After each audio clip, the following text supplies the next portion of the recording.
చిన్నప్పుడు నాకు ఇడ్లీ, దోస, సాంబార్, వడ ఈ తప్ప ఏమి తెలీదండి. ఎప్పుడైతే నేను మా వారిని పెళ్లి చేసుకున్నానో, పెళ్లి చేసుకున్న దగ్గర నుండి మేము ఆంధ్రాలో ఉన్నదే లేదు.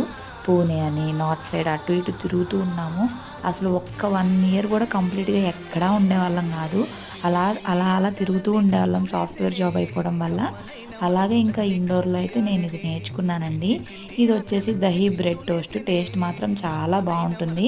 మాక్సిమం వెరైటీ ఫుడ్స్ అంతా నేను మ్యారేజ్ అయినాకే తింటా ఉన్నాననమాట. చాలా బ్రేక్‌ఫాస్ట్‌లు గానీ, కూరగాయలు గానీ అలాగా. అంతకుముందు నాకెక్కువ ఏం తెలీదు. అమ్మ వాళ్ళు ఏం చేస్తే అది తినడమే తప్ప కిచెన్‌లోకి తొంగి కూడా చూసే పని లేదనమాట. వాళ్ళు పెట్టిస్తే తిన్నామా, పడుకున్నామా, కాలేజ్‌కెళ్ళామా, చదువుకున్నామా అంతవరకే. ఇప్పుడు ఇంట్లో అంతా మేనేజ్ చేసుకుంటా రకరకాల వంటలు చేస్తున్నానంటే నన్ను నేను చూసుకుని నాకే ఆశ్చర్యంగా ఉంటది. కానీ దహీ బ్రెడ్ టోస్ట్ మాత్రం చాలా బావుంటుంది. ఖచ్చితంగా ట్రై చేయండి. లింక్ అనేది కిందిస్తా. ఫుల్ వీడియో చెక్ చేయండి.